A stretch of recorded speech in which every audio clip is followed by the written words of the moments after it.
entrega e reforma dos fóruns de Pirenópolis e Jaraguá. O Hospital de Goiânia é condenado por morte de bebê. Realizada mais uma audiência do suposto serial killer de Goiânia. E em nosso estúdio vamos receber o desembargador Carlos Escher, vice-presidente do Tribunal de Justiça do Estado de Goiás. Isso e muito mais ao que você acompanha a partir de agora na sua revista eletrônica semanal da Justiça Goiana.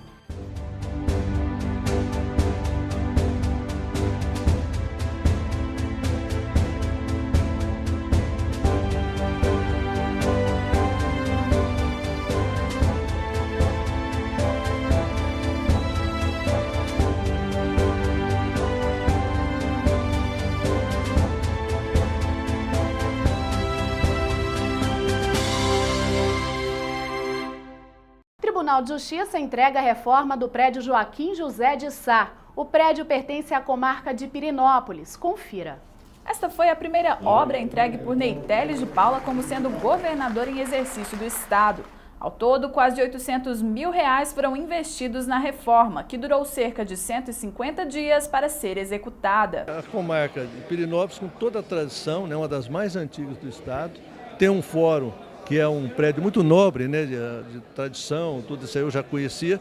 Então a reforma representa uma valorização até nesse sentido histórico, o que representa Pirenópolis no contexto estadual. Devido ao caráter histórico da cidade, boa parte da arquitetura local foi utilizada na construção do prédio, uma forma de conciliar passado à modernidade.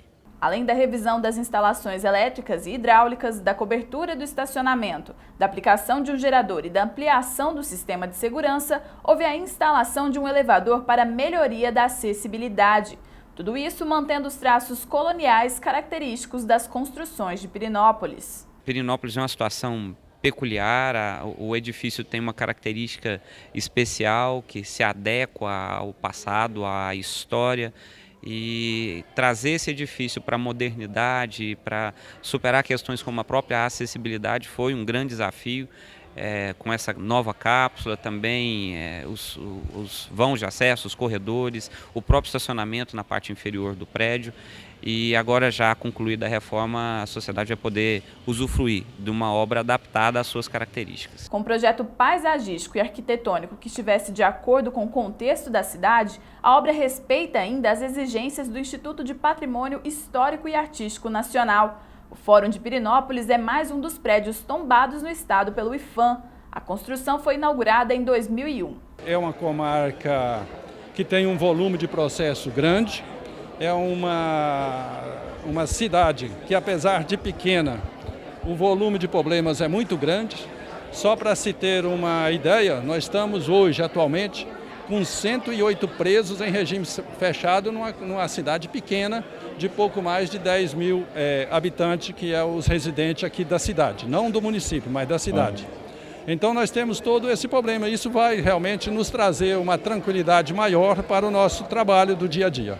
A edificação ocupa 1.986 metros quadrados dos 2.271 de área. Com 7 mil processos em tramitação na comarca, a expectativa é que a reforma seja sinônimo de comodidade para a população local. O presidente do Tribunal de Justiça assumiu interinamente o governo do estado por 5 dias. Durante o tempo em que se tornou governador em exercício, ele recebeu a visita de desembargadores e juízes no Palácio Pedro Ludovico Teixeira. A visita de cortesia também contou com a presença do presidente do TJGO e, em substituição, o desembargador Carlos Escher. Além dele, compareceram ao encontro a Corregedora-Geral da Justiça, a desembargadora Nelma Branco Ferreira Perillo, e o presidente do TRE, o desembargador Walter Carlos Lemos. O Tribunal de Justiça condena o Hospital de Goiânia a pagar indenização aos pais de um bebê que morreu durante o parto. Acompanhe. A decisão é do desembargador Carlos Escher, da 4ª Câmara Civil do TJGO. O Hospital e Maternidade Santa Bárbara, em Goiânia, foi condenado a indenizar em R$50 mil por danos morais os pais de um bebê que morreu durante o parto normal, quando o indicado seria fazer uma cesariana. Segundo consta nos autos, as complicações do procedimento foram decorrentes do tamanho avantajado do bebê, que já era conhecido por exames de ultrassom. O magistrado entendeu que coube ao médico a responsabilidade de decidir qual era o procedimento mais adequado. Recomenda que o médico, por ter conhecimento da área, específico da área, ele deve saber a melhor opção a ser tomada nesses casos. E me parece que a melhor opção que eles tomaram não foi a melhor. Infelizmente, a criança veio a falecer justamente porque tentaram um parto normal quando a indicação deveria ser cesariana. O valor indenizatório será igualmente dividido entre os genitores. O colegiado observou que mesmo se pai e mãe preferissem um procedimento, seria obrigação do obstetra optar pelo mais adequado à situação, o que também concorda este profissional. Conselheiro do CRM, ele afirma que o ato médico é que prevê essa responsabilidade. O ato médico é um atributo do médico. Ele é que tem que decidir. Ele pode até acompanhar a decisão do paciente até um certo momento onde há risco para ele, para ela ou para o concepto. Havendo qualquer risco, a partir desse momento, o ato médico é comandado pelo médico, independente da opinião de quem quer que seja. E ele assume todas as responsabilidades pelos atos tomados. Ainda segundo o profissional, mesmo se a paciente ou familiares insistirem no parto normal e houver problema, a decisão deve partir do médico. O médico está aí para preservar a vida.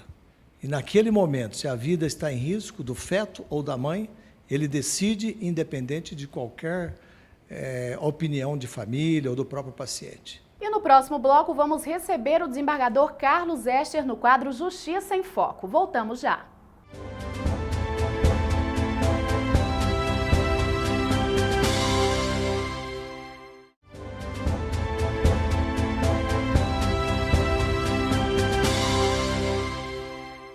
Decisões importantes foram tomadas pelo Judiciário goiano nos últimos dias. Algumas delas você confere agora. Construtora terá de indenizar cliente por atraso de mais de 8 anos na entrega de imóvel.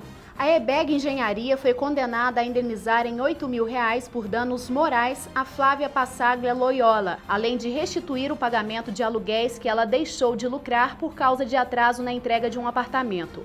A quantia terá de ser paga no período de dezembro de 2006 até a data em que for entregue o imóvel. A decisão da desembargadora Maria das Graças Carneiro Reck manteve a sentença inicial da Terceira Vara Civil da Comarca de Goiânia, que estipulou ainda à construtora o pagamento de multa como cláusula penal de 2% sobre o valor já pago por Flávia pelo imóvel. Secretaria de Saúde de Jataí terá de fornecer medicamento gratuito a paciente com Alzheimer. A decisão monocrática é do desembargador Norival Santomé, que manteve sentença do juízo da 2ª Vara Civil, Fazendas Públicas, Meio Ambiente e Registros Públicos da Comarca de Jataí. O paciente requeriu o fornecimento gratuito do medicamento necessário para o tratamento de sua doença, mas a Secretaria de Saúde local negou o pedido, argumentando que o mesmo teria buscado atendimento médico particular para o diagnóstico, não demonstrando vulnerabilidade socioeconômica. O desembargador decidiu manter a sentença, já que no município não há médico especializado em neurologia credenciado pelo SUS. Portanto, o paciente não teria outra opção senão procurar atendimento particular. Mantida a demissão de servidor do Ministério Público suspeito de ter participado da Operação La Plata. Foi mantida a demissão do servidor Josemar de Melo, que era secretário auxiliar do Ministério Público do Estado de Goiás e é acusado do crime de corrupção passiva. Josemar teria aceitado descontos nas mensalidades da faculdade que cursava em troca de cópias de documentos ao engenheiro agrônomo Sérgio Luiz de Araújo Ramos. A decisão é da 5ª Câmara Civil do Tribunal de Justiça do Estado de Goiás, que à unanimidade seguiu o voto do relator, desembargador Francisco Vildon Valente, e julgou improcedente mandato de segurança. Ainda em exercício, o até então governador recebeu uma outra visita no Palácio Pedro Ludovico Teixeira. Membros da Academia Goiana de Letras e representantes de entidades culturais de Goiás se encontraram com o governador interino. O presidente do Instituto Histórico e Geográfico do Estado de Goiás, o escritor Geraldo Coelho Vaz, e o presidente da União Brasileira dos Escritores, Edival Lourenço, foram alguns dos presentes. Também participaram da visita representantes da Associação Goiana de Imprensa, Academia Feminina de Letras, Academia de Letras de Bela Vista e de Itaberaí, Comissão Goiana de Folclore, Conselho Estadual de Cultura, Academia Jurídica de Letras, Academia Goianiense de Letras, entre outras. Ney Teles de Paula chegou ao Palácio na década de 70 como datilógrafo e retornou esse ano como governador. Chegou a hora do quadro Justiça em Foco. No quadro Justiça em Foco de hoje, recebemos o desembargador Carlos Escher, vice-presidente do Tribunal de Justiça do Estado de Goiás. Desembargador, seja bem-vindo. Pois não. Boa tarde. Foram 2 anos de muito trabalho, né, desembargador? Como que foi esse desafio? Sem dúvida. O artigo 17 do regimento do tribunal diz que cabe ao vice-presidente substituir o presidente nas suas faltas ou impedimentos. E nesse item, o desembargador Ney, presidente da corte, foi pródigo em me dar a oportunidade de substituí-lo em diversas oportunidades. Tanto que eu estive representando o desembargador presidente em eventos em Brasília, em Florianópolis, em Salvador, em Belém, além dos eventos aqui locais no estado de Goiás. Desembargador, e nesses compromissos, como que o senhor percebia a visão que as outras pessoas, os outros servidores, os outros tribunais tinham aqui do nosso estado? Principalmente dos programas que aqui são desenvolvidos, né, dos elogios que sempre recebemos. Perfeito. É interessante, de 4 em 4 meses, reúne-se o colégio de presidentes dos tribunais de justiça, ora no estado, ora no outro. E esse evento, além de discutir questões internas, regimentais das cortes, há um congraçamento entre todos os presidentes e uma troca de informações. Ou seja, como é que o Estado seu está resolvendo, está encarando essa ou aquela situação. Então, há uma troca de conhecimentos que realmente o evento acaba valendo mais por essa troca de informação do que realmente pela discussão dos temas jurídicos que ocorrem nesses eventos, ou seja, no colégio de presidentes. E como é que o senhor viu esses 2 anos de gestão, os trabalhos desenvolvidos, os resultados alcançados principalmente? Olha, com bons olhos, porque o Tribunal de Justiça, tanto na gestão anterior quanto na atual gestão, foi reconhecido pelo Conselho Nacional de Justiça pelas suas iniciativas, em especial com relação à conciliação, tendo recebido prêmios de nível nacional pelo CNJ, por sua capacidade em procurar meios de agilizar a distribuição da justiça, criando-se a Semana Nacional de Conciliação e outros eventos que bateu recorde entre todos os estados brasileiros.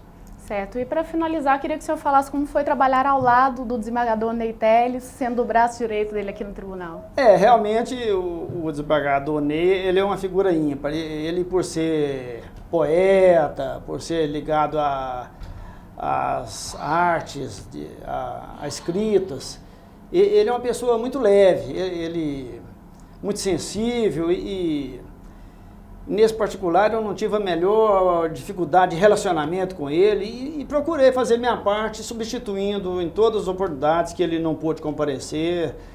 E mesmo aqui no tribunal, quando ele estava fora por algum motivo, eu dava minha contribuição substituindo ele com a maior boa vontade. E quais são os desafios agora para frente, para esse ano, principalmente 2015? Olha, eu costumo dizer que eu vivo a justiça 12, 14 horas por dia. Trabalho de manhã, à tarde, à noite, às vezes venho aqui sábado e domingo para atualizar meu trabalho.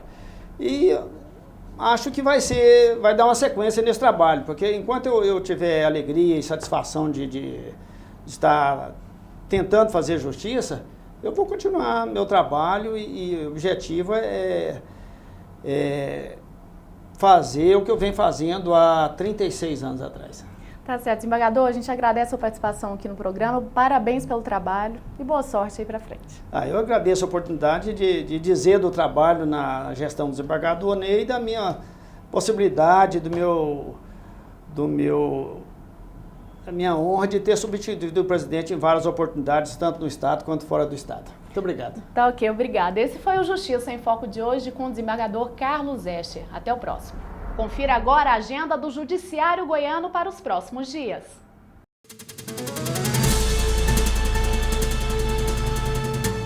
Dia 30 de janeiro será inaugurado o novo Fórum de Santa Cruz de Goiás.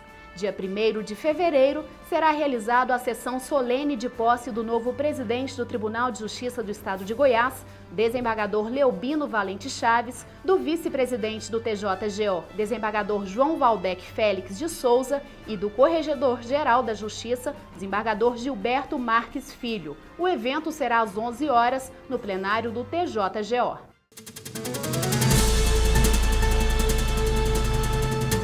E no próximo bloco, entregue reforma do Fórum de Jaraguá e ainda esclareça dúvidas sobre o direito do consumidor. Voltamos já.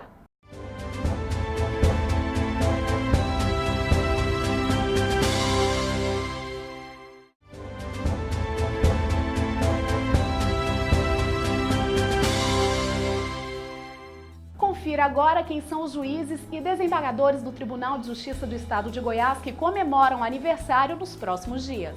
Carlos Luiz Damascena, dia 24, comarca de Goiânia. Inácio Pereira de Siqueira, dia 25, comarca de Jataí. Rogério Carvalho Pinheiro, dia 26, comarca de Goiânia. Alano Cardoso e Castro, dia 26, comarca de Planaltina.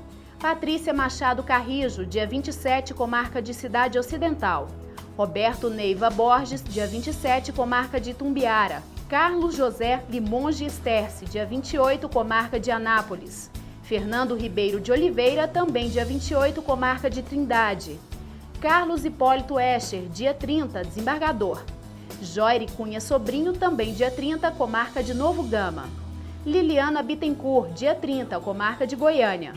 Luciane Cristina Duarte dos Santos, também dia 30, comarca de Pires do Rio. E o suposto serial killer de Goiânia vai ser submetido a exame de sanidade mental e dependência alcoólica. A decisão é da juíza Placidina Pires, da 10ª Vara Criminal de Goiânia. Tiago Henrique Gomes da Rocha participou da sua segunda audiência, dessa vez respondendo por ter assaltado 2 vezes a mesma lotérica, localizada no centro da capital. Conta nos autos que o suspeito teria roubado quase R$12 mil do estabelecimento. Na audiência, Tiago optou por não falar em juízo, invocando o direito constitucional de permanecer calado e não respondendo a nenhuma pergunta formulada. Vai ficar calado então, Tiago? Além disso, foram ouvidas a dona da lotérica e 3 moças que trabalham no caixa do estabelecimento. Todas as vítimas foram ouvidas na ausência do acusado e afirmaram ter medo de represálias. Segundo a juíza, o exame será realizado pela Junta Médica Oficial do Tribunal de Justiça do Estado de Goiás e o resultado deverá sair em 45 dias. Placidina Pires suspendeu a ação penal até a conclusão do exame. Mais uma reforma de fórum foi entregue pelo Tribunal de Justiça do Estado de Goiás, dessa vez na comarca de Jaraguá. Acompanhe. Com mais de 1.700 metros quadrados de área construída, o prazo de execução da obra foi de 120 dias. R$670 mil foram investidos no prédio. Quase toda a parte estrutural foi reformada. As instalações elétricas e hidráulicas foram revisadas. O telhado substituído e o estacionamento coberto. Também houve a implantação de cerca elétrica e a pintura geral do prédio. Mas, sem dúvidas, a palavra-chave da reforma foi acessibilidade. Além de rampas em todo o prédio, foi implantado piso tático e uma bancada em braille. O tribunal está preocupado com isso, não só internamente aqui dentro do prédio, com as rampas, né, inclusive até do Tribunal do Júri, como também as questões externas, de calçadas, toda a dificuldade que tenha para o portador de necessidade, nós estamos tentando resolver nas reformas que nós estamos executando na gestão do desembargador Ney Teles de Paula. A comarca de Jaraguá possui 12 mil processos em tramitação. Cerca de 100 pessoas passam diariamente por aqui. Em média, 10 audiências são realizadas todos os dias. Para o diretor do foro local, a reforma só trará benefícios para a população. Acredito que uma das coisas também muito positiva foi em relação aos serventuários que possa trabalhar num local mais adequado, mais arejado, com ventilação própria. Nós podemos observar que também hoje nós aumentamos a cobertura de garagem no prédio.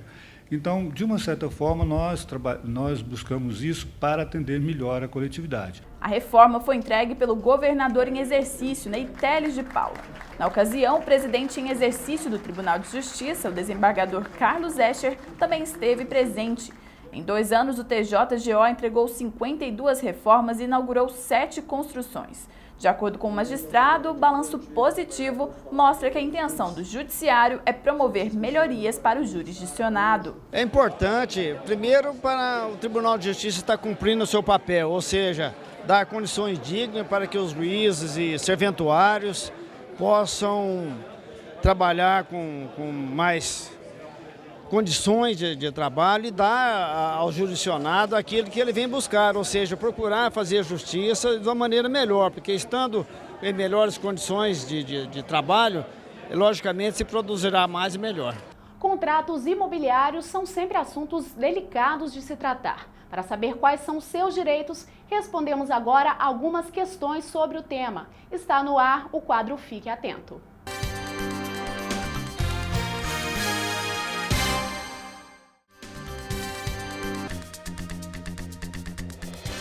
A capitalização de juros nos contratos imobiliários, ela é perfeitamente possível, segundo a jurisprudência de hoje, em sua majoritária, quando se tratar do sistema financeiro da habitação e de instituições financeiras. Mas naqueles contratos de compromisso de compra e venda que for celebrado através de construtoras, aí a capitalização não pode ser cobrada, só os juros simples. Esse é o entendimento hoje majoritário da jurisprudência. A responsabilidade é do contratante do corretor. Se o consumidor comparece a uma imobiliária, contrata o corretor para ele procurar um imóvel para ele, compete a ele arcar com essa despesa. Agora, se ele vai no estande de venda do empreendimento imobiliário, de uma incorporadora, de uma construtora, e toda a estrutura e os corretores são da própria construtora, então compete à construtora arcar com a despesa de corretagem, porque foi ela que contratou o serviço. Aí o consumidor poderá entrar na justiça para pedir o ressarcimento dessa despesa.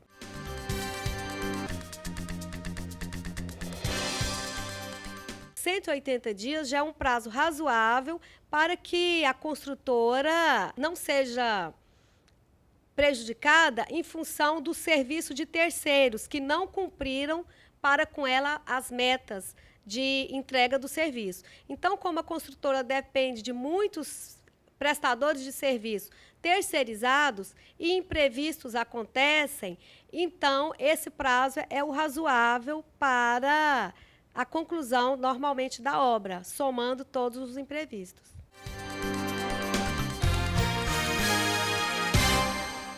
E fica por aqui essa edição do Agenda Judiciária. Obrigada pela companhia, uma ótima semana e a gente se encontra no próximo programa.